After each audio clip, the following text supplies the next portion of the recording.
Did you Ever finish the watched a math room homework? full of adults Apparently it realize was all at so once hard. that they picked the wrong child to Pass the ketchup, humiliate? please. Give me a moment, because this story isn't really about fried chicken. It's about power, systems, evidence, and what happens when a 12-year-old refuses to accept a broken standard as normal. What is that disgusting smell?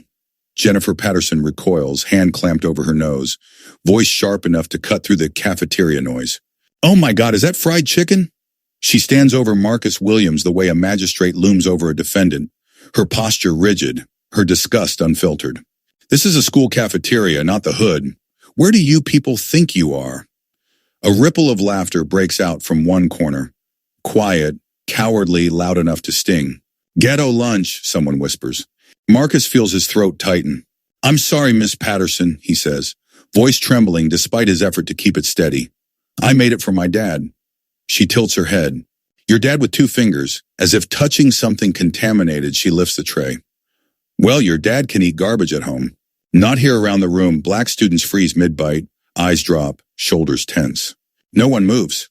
Patterson turns, walks to the trash bin, and dumps everything in. Fried chicken, mac and cheese, collard greens. The soft clatter of a light blue Tupperware container hits metal. Maybe next time you'll bring real food, she says. Like normal people, Marcus doesn't move. He just watches 3 hours of careful work, his first solo attempt, sink into trash. Have you ever felt invisible while everyone watched you break? Marcus Williams lives in a modest 2-bedroom apartment 3 blocks from Lincoln Heights Middle School. Morning light filters through thin curtains, landing on framed family photos that cover the walls. His grandmother, Dorothy Williams, has raised him for 3 years, since cancer took his mother, Angela, and since his father deployed overseas with the Army, Colonel David Williams, commander of Fort Myer, in Afghanistan. Coming home this Friday. Marcus tracks the days on a Captain America calendar. 4 more sleeps. This morning started differently. Marcus woke at 5:30, tiptoed into the kitchen while Grandma Dorothy slept, and pulled out his mother's old recipe box, the one with faded index cards written in her handwriting. Fried chicken, mac and cheese, collard greens. Every Sunday before she got sick, Angela taught him how to cook. Food is love you can taste, she used to say. Don't ever forget that. Last night, Marcus stayed up until 10 preparing today's lunch. First time alone. A surprise for Dad. Proof he remembered everything. Proof he was growing up. The Tupperware was his mom's 1997, light blue with white flowers. She brought it to every picnic. Marcus carried it to school like a family heirloom. Lincoln Heights Middle School sits in a gentrifying D.C. neighborhood. 70% students of color. 85% white teaching staff. The numbers don't balance, but nobody likes to talk about it. The building looks modern. New paint. New computers. A banner outside reads Excellence Through Unity. But 3 months ago, something shifted. Ms. Jennifer Patterson was promoted to head the School Standards Committee. She taught language arts for 15 years. 52 years old. Georgetown address.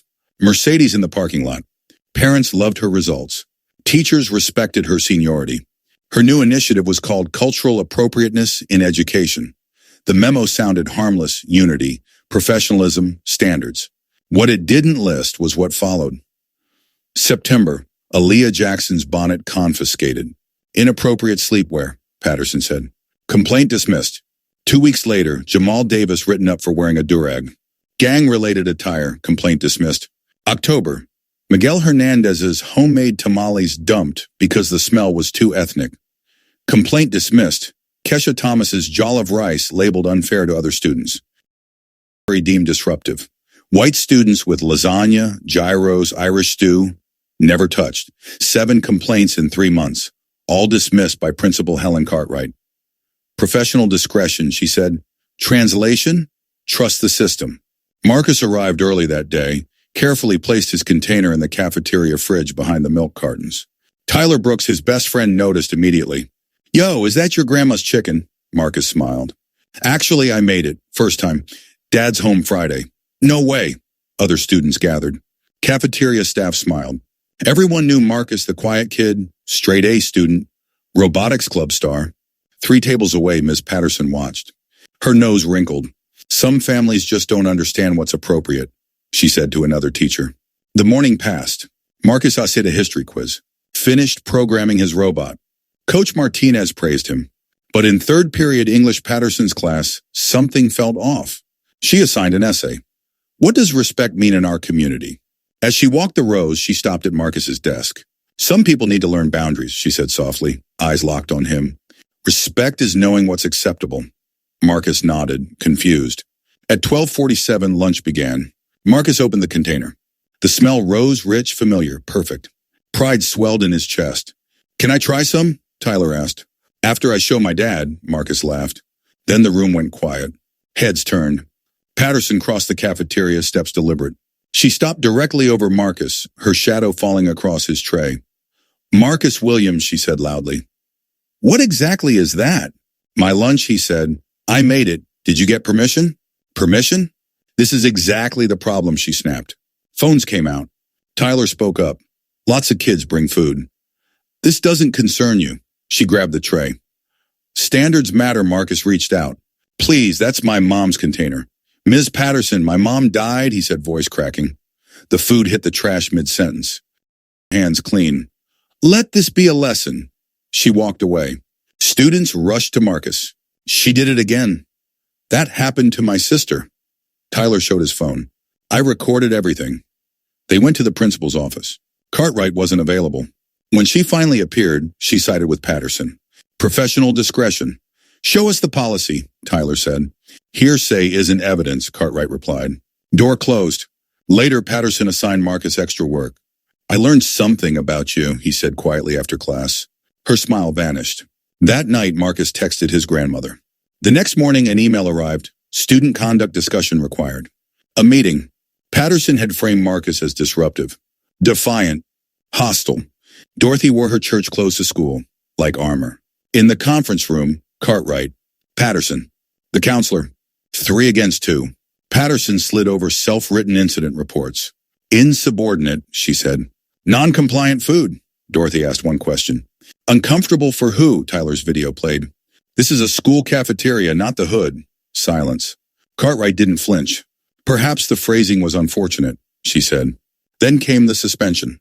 3 days, starting Friday. The day Marcus's father came home from war. Dorothy signed to protect him from worse. Outside, she stopped Marcus. You did nothing wrong, she said. He didn't believe it. That night, the video exploded. 15,000 views. Then 47. Marcus's phone buzzed nonstop. At 6:47 a.m., Dorothy's phone rang. Mom, Colonel David Williams said, I'm landing in 3 hours. Marcus sent me something. She told him everything. He went silent. I'll be there by 10:30. At 10:45, Colonel David Williams walked into Lincoln Heights in full dress uniform ribbons. Brass. Command presence that bent the hallway without a word. Students froze. Military kids recognized the rank immediately. That's the Fort Myer commander. The secretary stood. He said calmly, I'm here to see the principal. In Cartwright's office, David placed Marcus's notebook on the desk. Dates, names, patterns. This is a Title VI violation, he said evenly, and you enabled it. The door opened again. Superintendent Rachel Torres walked in with legal counsel. You should have called me, she told Cartwright.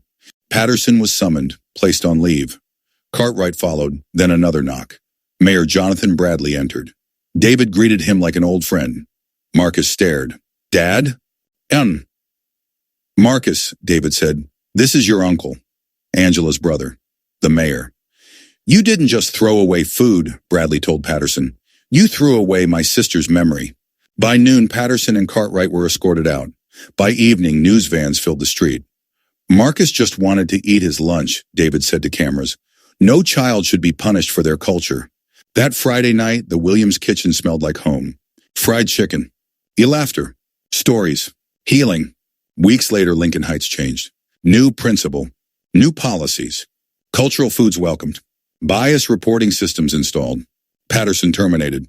Marcus became co-chair of the Student Equity Committee. Robotics champion. Teacher to younger kids on how to document, how to speak up. This story isn't about lunch. It's about systems and what happens when someone finally logs the error instead of accepting it as expected behavior. Marcus didn't have power. He had evidence.